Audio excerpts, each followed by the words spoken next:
5분 투자로 10억을 아껴보자. 안녕하세요. 직방TV 절세의신 제네시스입니다. 자, 여러분 드디어 올 것이 왔습니다. 아마 받아보신 분도 계실 테고요. 안 받아보신 분도 계실 테고 이런 분도 계시겠죠. 한번 받아봤으면 하고 생각하는 분들이 계실 텐데 자, 종부세 고지서, 종합부동산세 고지서가 왔는데 생각보다 이에 대한 파장이 큰 것 같습니다. 자, 그래서 앞으로 어떻게 하셔야 될지, 그리고 이걸 내가 어떻게 하면 줄일 건지에 대한 방법을 제가 정리해서 말씀드릴 테니까 오늘 영상 끝까지 한번 함께 하시면 좋을 것 같습니다. 자, 뉴스나 기사를 봐도 이에 대한 내용을 알 수가 있는데 여기 보세요. 종부세발 공포 뚜렷, 공포라는 표현을 썼죠.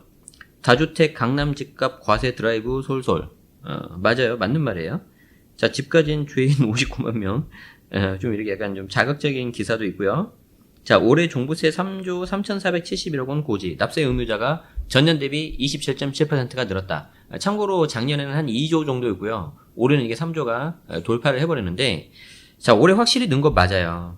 자, 그런데 여기서 제가 드리고 싶은 말씀은 이제 시작이라는 거죠. 왜 이제 시작이라는 건지 제가 4가지 요소에 대해서 설명을 드릴 건데, 종합부동산세를 어떻게 하면 이게 납부가 되는 거냐, 이 금액이 어떻게 결정이 되는지를 보시려면 여러분들이 4가지를 아셔야 돼요. 4가지. 자, 첫 번째는 이 공시가격인데요. 쉽게 말해서 내가 가지고 있는 주택의 공시가격, 정부가 발표하는 공시가격. 그러니까 우리가 대부분은 이제 아파트를 많이 보기 때문에 공동주택인 경우에는 매년 4월 달에 발표를 하는 공시가격이 있는데, 이게 서울만 하더라도 올해 전년 대비 14.02%가 늘었습니다. 자, 14.02%가 늘었는데 아마 내년에도 더 오르겠죠. 더 오를 거라고 저는 보고 있습니다. 자, 공시가격이 상승을 하고 있고요. 두 번째 요소가 공정시작 가액 비율인데 얘도 작년 80에서 올해 85로 상승을 했고 앞으로 계속해서 상승을 한다. 자, 근데 여기서 끝나는 게 아니에요. 자, 세율을 보세요. 세율은요, 종부세에 있어서 중과가 들어가는데 양도소득세만 중과가 있다고 보시면 안 됩니다. 종부세도 중과가 들어간다. 세금이 무겁게 매겨진다는 거죠. 자, 어떤 사람이요? 총 주택수가 3주택인 경우, 그리고 또는 조정지역의 2주택인 경우. 자, 조정지역 2주택은 지역이 어딘지를 봐요. 자, 그런데 그냥 3주택은 지역을 불문합니다. 그렇기 때문에 종부세 세율이 중과가 들어간다. 세부담 상한도 증가가 돼요. 세부담 상한이란 건 뭐냐면 보통은 150%인데 작년에 보유세를 100만 원 냈다면 올해는 150만 원까지를 맥스로 해서 딱 캡을 씌운다는 거거든요. 그런데 그렇지 않고 조정지역의 2주택이라면은 200%, 총 보유주택수가 300%라면 300%를 이게 열어버린다는 거예요. 종부세에 있어서 과표 1번, 2번, 세율에 있어서 3번, 4번, 4가지 요소에 의해서 종부세가 결정이 되는데 이 4가지가 모두 다 오른다. 정부의 아주 강력한 의지를 알 수가 있습니다. 이걸 보시고 향후 내가 어떻게 해야 되는지를 아셔야 된다는 거죠. 종부세 과표를 구하는 요소 중에 하나, 공정시장 가액 비율이라고 있는데 얘가 매년 5%포인트씩 오릅니다. 그러니까 작년에는 80%였고요. 올해 85%, 내년 90%. 자, 예상되시죠? 21년 95, 22년 100% 이렇게 쭉 가는 거죠. 공정시작 가액 비율이 매년 5%씩 오르기 때문에 종부세를 내가 올해 고지서를 받아들였다. 그 말은 앞으로 계속해서 오른다. 집값이 똑같다 하더라도. 언제까지? 2022년까지. 자, 집값이 그대로일지라도 종부세는 계속해서 오른다. 특히 주택수가 3주택이거나 조정에서 2주택이라면은 매우 고통스러울 거고요. 내가 올해 받아든 고지서에 넉넉 잡아 1.5배에서 2배는 내가 낸다. 자, 여기까지 하고 그냥 끝내드리면은 그냥 우리 이론 공부하는 거죠. 그러면 안 될 거예요. 자, 그래서 이 종부세를 그럼 내가 절세할 수 있는 방법이 뭐냐? 지금이라도 어떻게 한번 방법을 써보고 싶다. 자, 그런 분들을 위해서 제가 3가지 말씀드리도록 하겠습니다. 첫 번째입니다. 첫 번째 방법은 고지서를 보시고 과세 대상 물건이 제대로 맞는지 확인해 보는 겁니다. 아마 이런 고지서를 받으셨을 거예요. 자, 종부세 고지 및 납부 안내문이라고 있는데, 자, 여기서 이제 중요한 게 뭐냐면 과세 대상 물건을 한번 확인하셔야 돼요. 제대로 과세가 되는지 한번 확인하셔야 되고요. 혹시 모르니까 여기 담당자 전화번호가 있어요.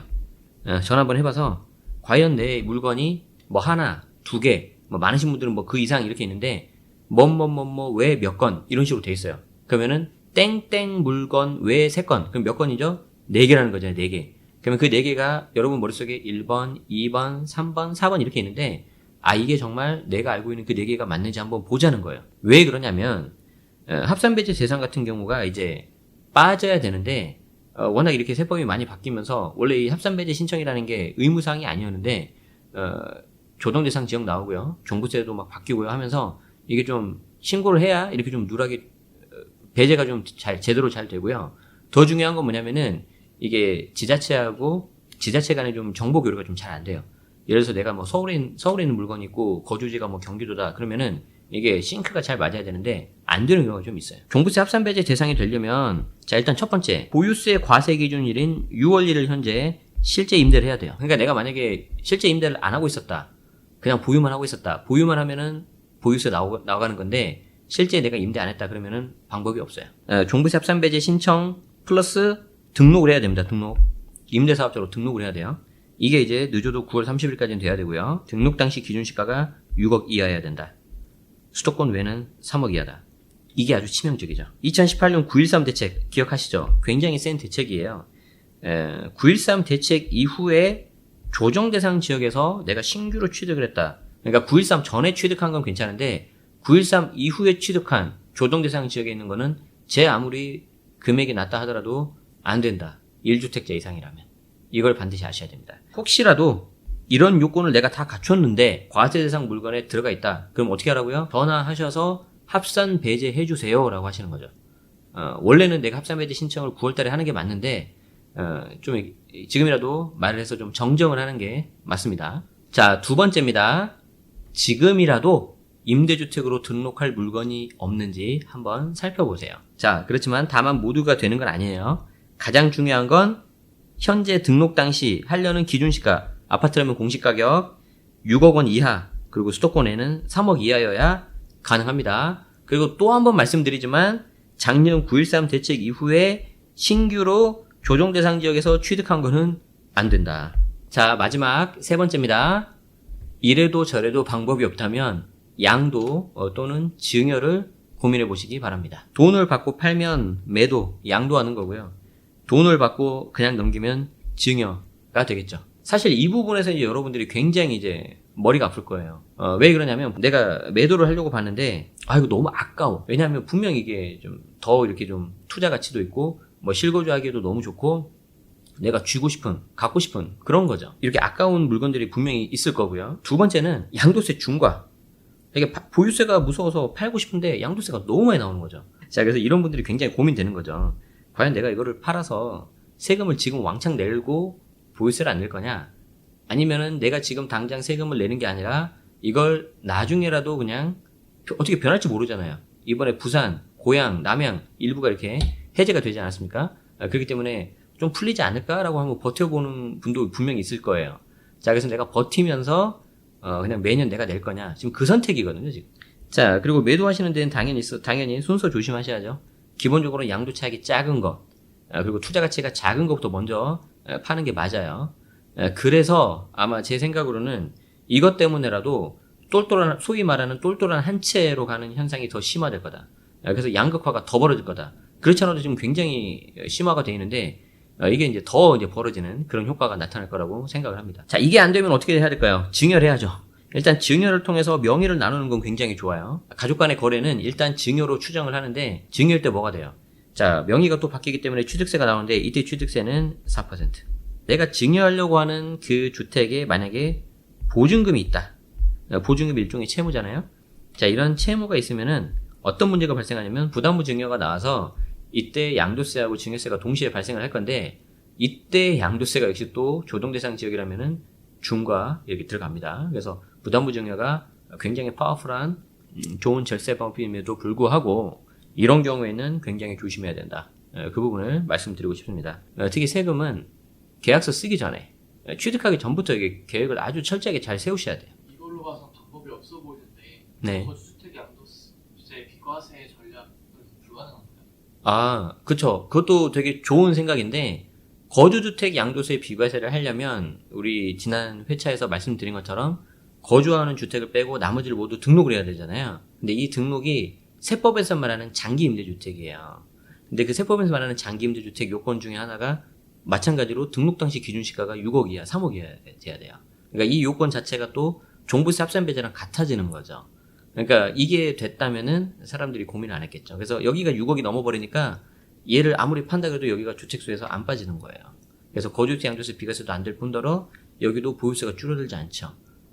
그래서 오히려 이거는 어설프게 알고 잘못했다 등록을 하면 세제 혜택 아무도 못 받아요, 잘. 그래서 반드시 사전에 좀 잘 알아보시고 등록 여부를 결정하셔야 될 것 같습니다. 자, 그래서 개인적이긴 하지만 요즘 언론에서도 많이 나오고 있고, 기사에서도 나오고 있는데, 뭔가 보유세는 이렇게 올리면서 어떤 다주택자의 투기 수요는 막는 건 맞다고 저도 생각을 합니다. 그런데 이 사람들이 좀 이렇게 뭔가 빠져나갈 수 있는, 정말 실제 시장에 매물로 나올 수 있는 양도세를 뭐 어떻게 한시적으로 감면한다든지 일반 것으로 전환한다든지 뭔가 방법이 있기는 있어야 될 것 같습니다.